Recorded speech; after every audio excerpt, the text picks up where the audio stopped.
자, 더 드라이브 쇼 2부입니다.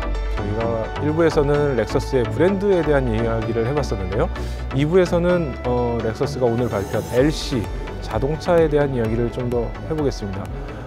일단 저희가 LC의 상품을 담당하시는 분 인터뷰를 해왔는데요. 잠깐 VCR을 보고 계속하겠습니다. 보고 계신 LC 같은 경우에는 기본적으로 2012년도 디트로이트 모터쇼 때 출품된 LF-LC라는 컨셉카에서 시작이 됐다고 보시면 될 것 같고요. 국내에는 처음으로 공개가 됐습니다. 국내에는 LC500이라는 가솔린 차량, 그리고 LC500H라고 하는 하이브리드 차량 두 개 차종으로 출시가 될 계획이고요. LC는 말 그대로 이제 렉서스 쿱, 럭셔리 쿱, 렉서스 챌린지 이 정도의 약어라고 보시면 될 것 같습니다. 그래서 이 차종은 아무래도 렉서스가 조금 더 젊고 스포티해지고 이런 변화의 중심에서 앞으로 렉서스의 선두주자 역할을 할 그런 투도 쿠페라고 보시면 될 것 같습니다.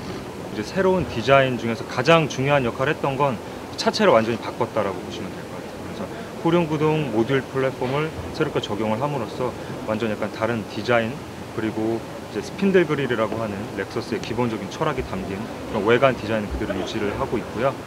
세부적으로 살펴보면 플러시 타입 도어 핸들이라던가 아니면 이제 뒤쪽 후면 쪽으로 가면 이제 팬더 쪽에 루프 라인과 약간 분리된 그런 디자인들이 적용이 되어 있는데, 이런 부분들 디테일하게 보시면 굉장히 세련된 쿠페의 모습을 또 보실 수 있는 그런 디자인이 적용되어 있다고 생각하시면 될 것 같습니다. 네, 렉서스 LC에 대한 이야기를 들어봤는데요. 홍민희 아나운서는 어떻게 생각하세요? 이런 차들 되게 날렵한 스포츠카 같은데 네. 하이브리드 모델이에요. 제가 놀란 게요. 사실은 3년 전쯤에 2014년도에 모터쇼에 와서 네. 저거랑 똑같이 생긴 차를 봤어요. 그때 그때 당시만 해도 렉서스에서 좀 컨셉트카라고 해가지고 나와서, 왜 컨셉트카로 보통 나오는 거 보면 되게 먼 미래를 내다보고 나온 차 같고, 설마 이게 진짜 양산이 되겠어? 이런 생각도 들고, 막 공상과학 만화에 나올 것 같고. 그렇죠. 근데 그게 나온 거예요. 와, 어떻게 이렇게 그 컨셉카가 이렇게 양산이 돼서 나올 수가 있을까? 저는 그게 신기하거든요. 아니, 실제로 오늘 오셨던 분 중에 오늘 프레스데이잖아요. 네. 그럼 최소한 자동차 언론 관련인들이잖아요. 네. 근데 보면서 얘가 진짜 나온 거야? 이런 사람이 있었어요. 네. 근데 잠깐 아까 다일씨 저기 얘기하는데 깜짝 놀랐어요. 아니, 몰랐어요? 렉서스는 무슨 모델이든지 하이브리드가 없는 모델이 없어요. 하나도 없나요, 진짜? 네. 그러니까 LC가 하이브리드가 나온 건 당연한 거고요. 심지어는 저기 가장 큰 기함이라고 하는 LS도 하이브리드가 있잖아요. 와, 진짜요? 네. 전 상상도 못했어요. 이런 차를 하이브리드로 만들었다는 것 자체가. 그러니까 하이브리드가 재미없거나 허약하거나 그렇게 뭐랄까, 그러니까 그냥 친환경만 보는 차, 이런 차가 아니란 소리예요. 사실 하이브리드는 보통 뭔가 실속형, 뭔가 이렇게 해치백 모델이 연상이 되면서 에너지 절약하고 뭔가 힘이 없을 것 같고, 왠지 조용히 달리니까 이게 달리는 건지 마는 건지도 모르겠고, 근데 약간 좀 스포츠카 같은 경우에는 웅 하는 맛도 있어야 되고 뭔가 힘이 있어 보이는데, 전기차라고 생각을 하면 약한 게 아닐까 하는데 이게 어떻게 가능한지 모르겠어요. 아니 그냥 딴 집안도 비슷한 생각을 가지고 있다라는 얘기를 예로 들어드리는 게 제일 편할 것 같아요. 네. 요즘에 슈퍼카들 나오는 거 보면요, 포르쉐 918 스파이더, 페라리의 최고인 라페라리, 그 맥라렌에서 제일 빠르다는 P1, 이거 다 하이브리드예요. 진짜요? 시속 300km 넘고 제로 100이 3초 아래로 들어가는 차들이 다 하이브리드예요. 그 하이브리드는 이제 옛날에 도시만 타고 다니는 조그맣고 허름하고 그냥 작은 차, 이런 거 아니에요. 그렇게 조그맣고 허름하지는 않습니다. 허름하진 않겠죠. 네, 하이브리드 되게 좋은 차고요. 저희가 지금 렉서스 앞에서 얘기하고 있으니까요. 일단 또 1부처럼 저희 칭찬하면서 한번 되게 해보겠습니다. 구시대적인 생각을 하고 있었네요, 제가. 제가 1부하고 2부하고 제가 사람이 확 바뀌었나 봐요. 갑자기 삐딱하게 나갔네.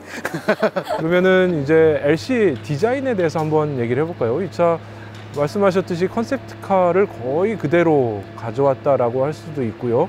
요즘에는 렉서스가 굉장히 과격한 디자인이었는데 지금 와서는 굉장히 정제되면서 실제로 보면은 아름답다 이런 생각이 들 수도 있을 것 같아요. 이게 럭셔리하다는 느낌도 주고 있고요. 예전에 좀 남성적이고 올드한 느낌이었거든요. 그렇죠. 네. 아빠 차. 아빠차. 이제 뭐 정확한 연도는 정확하지 않지만, 그러니까 2011년 그 정도까지는 그 렉서스 일본차 하면은 저희가 품질에서 가장 좀 높게 쳐줬던 것 같고, 2012년 정도부터 렉서스가 굉장히 대범한 디자인, 그리고 뭐라고 할까요? 좀 더 공격적인 그런 뭐 스팬드 그릴이나 이런 걸 강조를 하면서 좀 강한 이미지를 부각을 시켰는데, 이번에 아까도 잠깐 얘기했지만 LC500H에서 전체적으로 그런 역동적인 이런 뭐 라인이나 이런 것들이 좀 완성이 된 이런 느낌, 그리고 굉장히 뭐 컨셉컷은 되게 미래지향적인 느낌이었는데, 이거 자체가 지금 뭐 실제로 이렇게 도로에 나왔을 때 어떤 모습일지는 저도 아직 상상은 안 되긴 하지만, 굉장히 좀 또 이런 서울이라는 이런 메트로폴리탄 이런 도시와도 굉장히 좀 어울리지 않을까? 이런 생각도 좀 듭니다. 맞아요. 이게 룸밀러로 보면은 깜짝 놀랄 수도 있을 것 같아요. 그러니까 사실은 그 컨셉카들이 길바닥으로 튀어나온다고 얘기를 하죠. 그러한 그 아주 전설적인 예들이 몇 개 있어요. 뭐 아우디가 TT를 만들었던 거가 그게 길바닥으로 튀어나오면서 우와 거의 똑같이 나왔고요. 뭐 그런 차들을 봤을 때 제일 아까 다혜씨 얘기하는 것처럼 백밀러를 보면서 저게 뭐야? 저게 왜 여기 있지? 전시장이나 사진 속에 있어야 될 것 같은데, 그런데 그게 길바닥에서 날 따라오고 있어요. 이건 갑자기 어떤 기시감, 착시감 이런 게 느껴지는 거죠. 그럼 이제 렉서스 LC가 렉서스의 미래를 보여준다라고 아까 발표를 좀 했었는데요. 그렇게 보면은 앞으로 나올 렉서스의 디자인들 역시 조만간 나올 LS라던가 이런 차들도 보면은 어떠신가요? 자동차 전문가로서 보시기에는 이런 디자인들이 실제 도로를 달린다, 이게 바로 미래가 될 것이다, 이렇게 보시나요?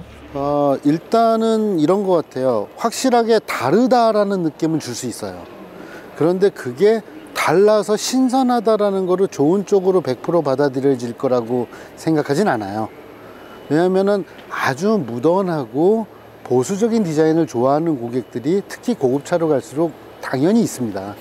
그런 분들한테는 사실은 렉서스의 새로운 디자인이 옛날 디자인에 비해서 덜 반가울 수도 있어요. 하지만 뭐 아키오 사장님이 말씀하신 거가 딱 저는 맞다고 봐요. 남들하고 비슷하게 가서는 절대 1등 할 수 없어요.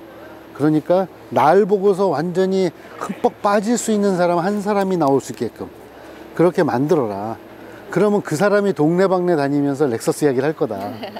그런 빅마우스를 우리는 만들려고 하는 마케팅 얘기를 되게 많이 하잖아요.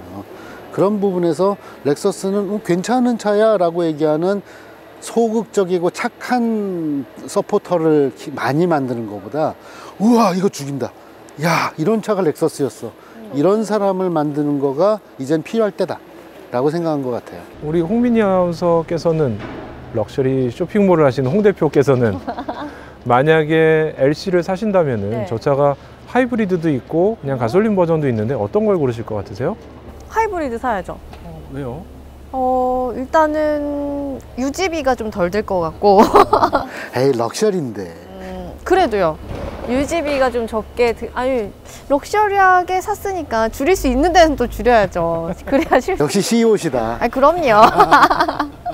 그렇기도 하고, 아니 그리고 요즘에 디자인이 너무 예쁘게 나오기도 했잖아요. 근데 저런 차가 또 하이브리드로 조용하게 탈 수 있는 매력도 있다라는 게 저는 정말 좋거든요. 그래서 저는 하이브리드 모델 살 거예요. 아 그렇군요. 가격만 괜찮으면. 근데 그런 보여주고 싶은 분위기가 저 바로 앞에 있는 여기 모터쇼, 굉장히 시끄러운 모터쇼 행사장인데 바로 앞에 있는 비모사에 보면은 거기에도 저런 비슷한 멋진 스포츠 쿠페 i8 전기차가 네. 있어요. 하이브리드. 그거를 뭐 래퍼, 네, 플러그인 하이브리드. 래퍼 누군가가 탄다고 SNS에서 인기를 끌고 막 이랬었는데 이번에 여기는 태양시를 해서 굉장히 부각을 시켰단 말이죠. 그래서 이런 하이브리드를 말씀하신 대로 아주 절약하겠다, 아끼겠다 이런 목적 말고도 럭셔리하고 재밌게 퍼포먼스로 타겠다. 네. 이런 것들이 렉서스가 이제 다음 지향점으로 이렇게 한번 또 찍어 놓는 것 같은 분위기예요. 태양 씨의 이미지가 어때요? 여성분들 사이에서? 뭐 전 세계에서도 알아주는 어느 정도의 글로벌 수준에 오른 기업이기 때문에 그들의 결국에는 도전, 그리고 그다음에 창의성, 이런 부분에서 그 멤버들 중에서도 태양군을 하신 거는 약간의 그 평소에 보여지는 좀 어떤 예의 바름과 이런 부분이 좀 반영된 결과가 아닐까. 저는 지금 빅뱅 중에 태양이 문제가 아니라 빅뱅의 멤버 태양이 홍보대사 모델을 했다라는 것 자체가 그만큼 렉서스, 특히나 이 LC 모델의 그런 이미지가 되게 젊어졌다. 그거 되게 의미가 있는 것 같아요. 그렇죠. 디자인 자체도. 맞아요. 그 아까 제가 그냥 한마디로 딱 전에 렉서스의 느낌은 이미지는 뭐냐 했을 때 아빠차. 그리고 이제 저 뭐야 RX 같은 이제 SUV는 보면 엄마차 뭐 이런 그런 느낌이었는데 이제 그걸 갖다가 남동생차, 여동생차 이런 걸 하려고 이제 그 뭐야 그 NH 같은 차도 나오고. 근데 이 차는 딱 보니까는 우리 오빠 형도 탈 수 있는 차. 잘 나가는 오빠. 집에서 잘 나가는 오빠. 근데 돈 이게 있으면. 저희가 나이 들어서 그렇게 느끼는 게 아니라 실제로 통계가 있대요. 그래서 렉서스에서는 예전 고객들은 주 고객이 50대였는데 이제는 30대가 많이 구입을 하고 있고 젊은 층에서 하이브리드를 굉장히 선호하고 있다. 이런 자료가 있다고 하더라고요. 그러니까 참 그리고 보면은 전에 롤스로이스에서 보면은 그 레이스라고 하는 투도어 쿠페가 있어요. 그게 롤스로이스 중에서도 꽤 비싼 모델 중에 속하는데 거기에 블랙 배지라고 하는 그게 있었죠. 그러니까 이제 그걸 보면서 무슨 얘기가 나왔냐면은 롤스로이스를 타고자 하는 30대가 의외로 많다는 걸 우리는 알게 되었다. 그래서 다크사이드가 강조된 롤스로이스를 만들어 그들에게 헌정한다. 그 얘기가 사실은 지금 렉서스가 가지고 있는 이 이야기가 절대 잘못된 얘기가 아니란 소리예요.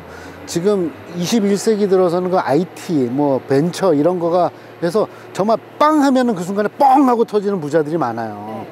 그래서 정말 짧은 시간에 정말 다른 옛날 같았으면은 몇 대를 거쳐야지 벌 수 있는 돈이 한 방에 빵 생기고 이 사람들은 그다음부터 여유를 즐기고 싶은데 정말 저 차 좋은 줄 아는데 아버지가 타던 차야. 못 타는 거예요. 그래서 그렇지 않아야지 되겠다. 그리고 그렇게 돈 많고 그렇게 트렌디한 사람을 잡아야지 우리 브랜드가 오래 간다. 근데 그런 거 하는 데는 이런 LC 같은 차가 정말 필요해요. 그래서 이거는 브랜드의 어떠한 그 지속성, 우리 요즘 지속 가능성이라는 표현 되게 많이 하거든요. 근데 그거에 머리로 생각을 해도 좋은 차고, 그리고 브랜드가 정말 풍성해지면서 정말 럭셔리한 브랜드가 되는 데에도 되게 좋은, 정말 좋은 차. 풍만. 지금 방송을 보시는 많은 다른 관계자분들 저를 빨리 섭외해 주시기 바랍니다. 돈 벌어서 LC 사고 싶네요. 들으셨죠? 빨리 섭외해 주세요. 화장품 파세요. 화장품도 좀 사주시고. 삐. 오늘 나 아직 개런티가 얼마인지도 못 들었는데. 일단 네, 다음 진행을 해야 될 것 같아요. 네, 개런티 얘기 나오는 거 보니까 지금 더 드라이브 쇼 함께 하고 계시고요. 김만나 기자께서는 예전에 저랑 독일에서 아우토반에서 운전한 적이 있으시잖아요. 그때 엄청나게 달리시더라고요. 제가 한 180km, 200km를 달리고 있는데도 추월하고 지나가시고 그 시승이 끝날 때까지 못 만났어요.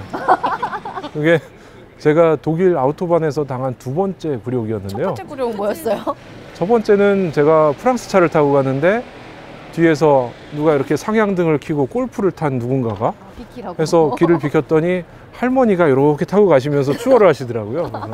그러니까 운전 자세는 딱 저기 시내에서 30km인데 이번에는 렉서스에서 어메이징을 경험하게 하겠다라고 발표를 했더라고요. 그래서 익스피리언스 어메이징이라고 역시나 영어로 이렇게 하고 있는데 아마 어메이징을 경험하게 되지 않으실까요?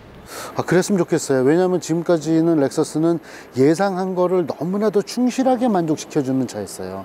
하지만 그걸 뛰어넘어서 와우! 이 소리가 나올 수 있다면 그것이 고객한테는 만족일 것이고 감동일 것이고 회사한테는 수익이 되겠죠.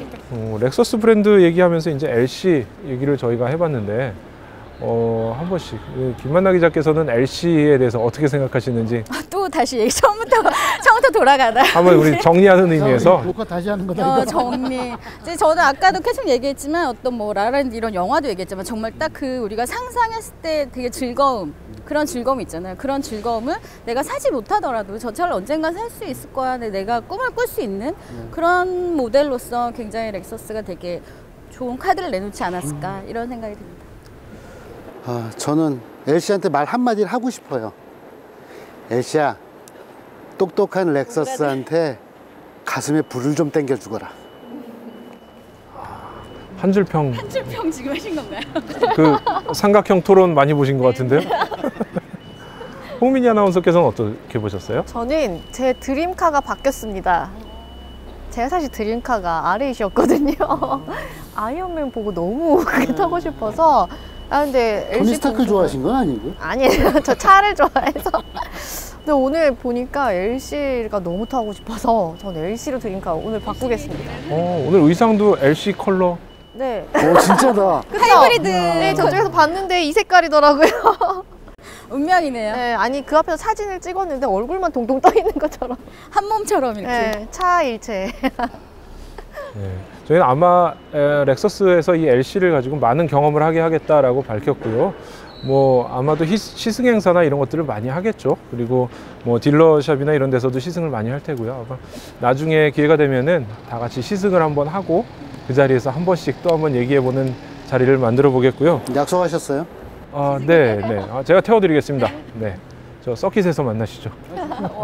네, 오늘은 더 드라이브 쇼 첫 회를 이 렉서스 부스에서 했습니다. 렉서스 브랜드에 대한 이야기도 나눠봤고요. 오늘 출시한 선보인 차 LC에 대한 이야기도 나눠봤고요. 이 브랜드가 갖는 장점도 있고 아쉬운 점도 있었는데 뭐 솔직하게 얘기해본 기회가 된 것 같고요. 다음 시간에는 좀 더 또 다른 브랜드에 가서 저희가 다른 이야기로 만나볼 수 있도록 하겠습니다. 유튜브나 뭐 네이버 TV, 카카오 TV에서 이 영상을 보신 분들께서는 댓글로 의견을 남겨주시면은 저희가 전문가분들과 함께 답변도 드리고 다음 쇼에 참조해서 궁금하신 점들을 저희가 해결해 보도록 하겠습니다. 지금까지 더 드라이브 쇼 이다일이었습니다. 감사합니다. 감사합니다. 고맙습니다. 야, 이게 끝났다.